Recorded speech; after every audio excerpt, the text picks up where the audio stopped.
Hello students, आज की इस वीडियो में हम एक ऐसा क्वेश्चन सॉल्व करने जा रहे हैं जिसे सॉल्व करने के बाद 3D ज्योमेट्री के सारे कॉन्सेप्ट्स आपके क्लियर होने वाले हैं।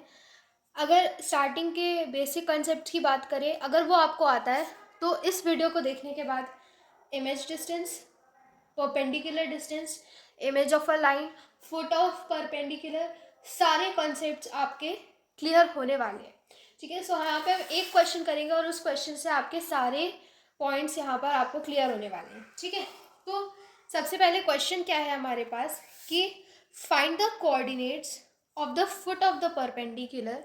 सबसे पहले हमने यहाँ पे परपेंडिकुलर ड्रॉ कर दी और फुट ऑफ परपेंडिकुलर हम इसे कहते हैं। ठीक है, find the coordinates of the foot of perpendicular from point, यहाँ पे हमें कोई पॉइंट दिया हुआ है, दैट इज 2, -1, 5।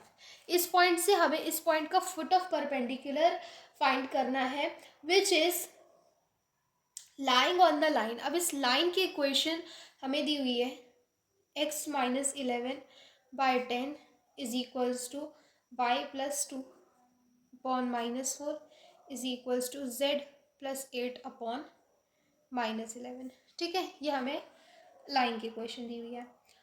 अब यहाँ पर हमें क्या क्या चीज़ें फाइंड आउट करनी है वो लिख लेते हैं। तो पहला हमें सबसे पहले जो निकालना है फुट ऑफ परपेंडिकुलर, दूसरा हमें यहाँ पर निकालना है परपेंडिकुलर डिस्टेंस, तीसरा हमें निकालना है इक्वेशन ऑफ परपेंडिकुलर, चौथा हमें निकालना है इमेज ऑफ लाइन। ठीक, अब इमेज क्या होगी, इसी को यहाँ पर लेके आ जाओ से यहाँ पर जो ये डिस्टेंस होगा, जैसे कि अगर ये डिस्टेंस आपका x है तो ये भी डिस्टेंस क्या होगा, x होगा। ठीक है, तो ये अगर मान लीजिए p है तो इसकी इमेज हम मान लेते हैं p'। ये इस p' के हमें कोऑर्डिनेट्स फाइंड करने हैं, तो मान लीजिए इसको p q r, और ये आपका फुट ऑफ परपेंडिकुलर तो इसे मान लेते हैं f अल्फा बीटा गामा। ठीक है, अब इस टाइप के क्वेश्चंस को सॉल्व कैसे करते हैं, इसकी 3 कैटेगरीज मैंने इसलिए रखी है ताकि इसे पढ़ने के बाद आपके इससे रिलेटेड कॉन्सेप्ट्स क्लियर हो जाएं। ठीक है, तो अब सीधी सी बात है कि अगर ये पॉइंट अल्फा बीटा गामा जिसके कोऑर्डिनेट्स है वो अगर इस लाइन पे लाई करता है, ये लाइन आपकी अगर वो इस लाइन पे लाई करता है यानी कि वो इसकी इक्वेशन को सेटिस्फाई करेगा। ठीक है, तो सबसे पहले let f comma alpha beta gamma be the point coordinates of the foot of perpendicular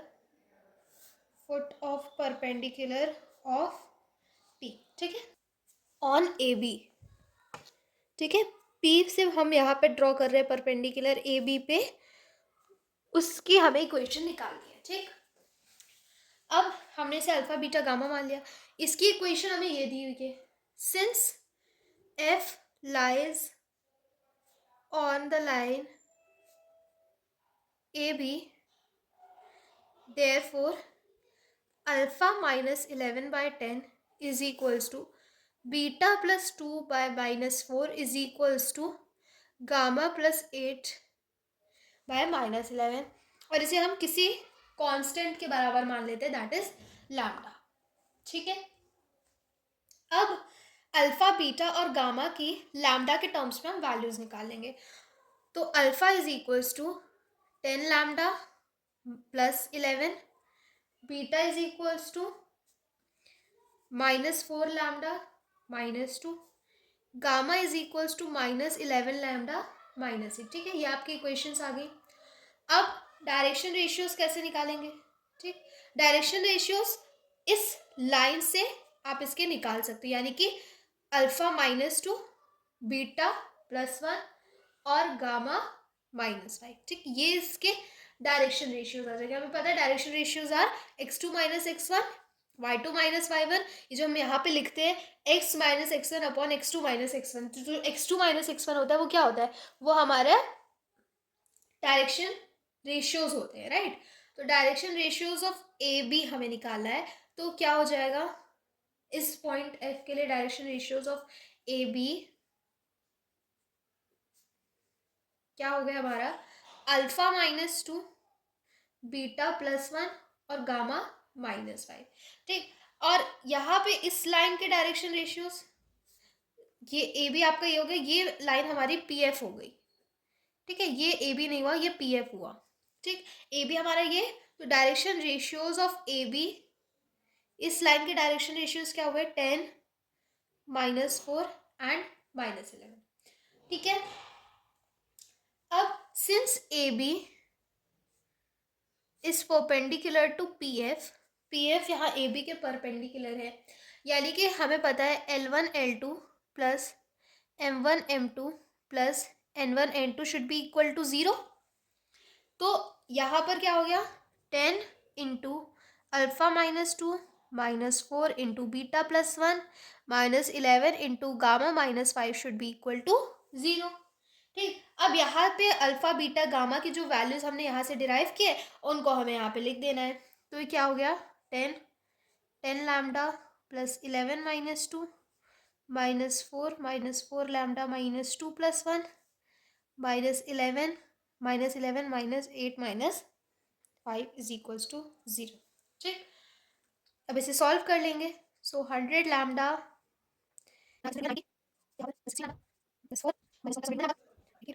to 0, ठीक है। अब इसको फर्दर सॉल्व करने पे हमारे पास आएगा 237 lambda plus 237 is equals to 0, ठीक। अब ये आपको ध्यान रखना है कि जब भी इस टाइप के क्वेश्चंस होते हैं, इनमें बहुत कॉम्प्लिकेटेड सी आपकी वैल्यूज़ नहीं आती लैम्डा की, बहुत सिंपल वैल्यूज़ आती है। सो ये अगर आपके बहुत कॉम्प्लिकेटेड वैल्यूज़ आ रही है, तो इसका मतलब है कि आपकी कैलकुलेशंस में कुछ एरर्स है, ठीक है। जनरली इसमें बहुत कॉम्प्लिकेटेड वैल्यूज़ नहीं आती। तो यहाँ से हमारी लैम्डा की वैल्यू जो हो गई वो -1 आ गई, ठीक है। तो यानी कि हमारा फुट ऑफ परपेंडिकुलर क्या हो गया, एफ की वैल्यू हमारे पास क्या आ गई, यहाँ पे आप वैल्यूज को पुट करेंगे। तो पहला हमारे पास आ गया 1, दूसरा हमारे पास आ गया 2 और तीसरा हमारे पास आ गया 3, ठीक। ये हमारे पास coordinates of foot of perpendicular, ठीक। अब क्या कह रहे हैं, अब नेक्स्ट फुट ऑफ परपेंडिकुलर हमने निकाल लिया, अब परपेंडिकुलर डिस्टेंस हमें निकालना है। अभी परपेंडिकुलर डिस्टेंस कौन सा वाला होता है, ये परपेंडिकुलर डिस्टेंस ये है, यानी कि हमें पी एफ की वैल्यू निकालनी है। अब परपेंडिकुलर डिस्टेंस तो आप डिस्टेंस फॉर्मूला से डायरेक्टली निकाल सकते हो। क्या करना होगा, हमारा है P F, right, this is P F. F हम निकाल चुके 1 2 3, ठीक है। तो P F is equals to √x2 - x1 whole square plus y2 - y1 whole square plus z2 - z1 का होल स्क्वायर, ठीक है। तो आप इसे सॉल्व करोगे, क्या आएगा आपका 1 - 2 का होल स्क्वायर, 2 + 1 का होल स्क्वायर प्लस 3 - 5 का होल स्क्वायर। इसे सॉल्व करोगे तो आ जाएगा 14 यूनिट्स, ठीक है। अब क्या करना है, now we have to find the, ठीक है, हमने परपेंडिकुलर डिस्टेंस फाइंड कर लिया। अब हमें निकालना है इक्वेशन ऑफ द परपेंडिकुलर, ठीक है। अब इक्वेशन कैसे निकालेंगे, इक्वेशन क्या होती है, x - x1 x2 - x1 is equal to y - y1 y2 - y1 is equal to z - z1 z2 - z1, right.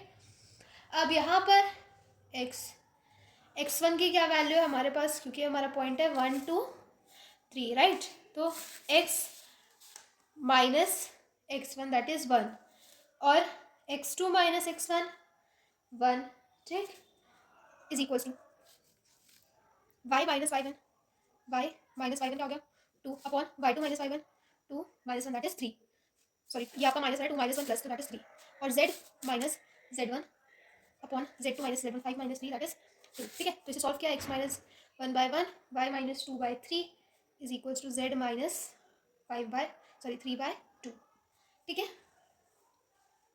यहाँ पे -2 क्योंकि हम इस तरीके से ले रहे हैं, तो यहाँ पे -2 आ जाएगा, सिमिलरली यहाँ पर -1 आ जाएगा, ठीक है। तो ये आपने निकाल ली इक्वेशन ऑफ दिस लाइन, ठीक है। अगर आपको इक्वेशन ऑफ दिस लाइन निकालना है दैट इज पी एफ, तो आप क्या करोगे, तो you will just write like this, x -2/1 -2 again -1, ठीक है, y + 1/2 -1 that is 3 is equal to z -5/-2, ये आपकी हो जाएगी इक्वेशन ऑफ PF, यही हमें शायद निकालना था, राइट? हमें इसकी इक्वेशन निकालनी थी। क्वेश्चन बेसिकली यही था, मैंने इसकी पहले निकाली थी, बट क्वेश्चन हमारा ये PF निकालने के लिए था, तो ये हमने इक्वेशन ऑफ PF निकाल दी। ठीक है, नेक्स्ट कह रहे हैं, ठीक है, equation of this perpendicular PF। ठीक, नेक्स्ट हमें निकालनी इसकी इमेज, यानी कि सेम डिस्टेंस जो यहाँ पे है वही सेम यहाँ पे भी होना चाहिए, और इसकी हमें इमेज निकाल लेनी है यहाँ पर। ठीक है, अब लेट अस कंसीडर कि यहाँ पे पॉइंट है P dash, that is image of P। ठीक, और ऐसा मान लेते हैं कि अच्छा ठीक है, तो अगर ये इसके यहाँ पे ये परपेंडिकुलर है 1 2 3, सो अगर सेम डिस्टेंस ये इतना भी है, that means this 1 2 3 is the mid point of PP dash, है ना? तो अब इससे हमें क्या मिल रहा है वो भी हम आगे देखते हैं। अब इसका क्या मतलब हुआ? इसका ये मतलब हुआ F is the mid point of PP dash, है ना?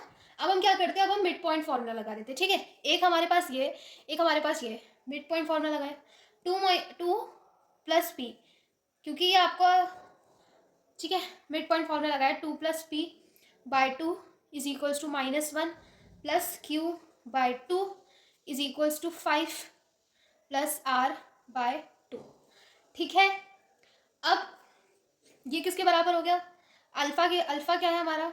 These are the coordinate points. ठीक है, अब ये अल्फा के बराबर हुआ इनके मिड पॉइंट के, तो मिड पॉइंट क्या है? ये 1 है, ये 2 के बराबर है, ये 3 के बराबर है।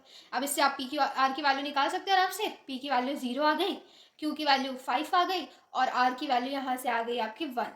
ठीक है, so it implies the image is, image क्या हो गई आपकी?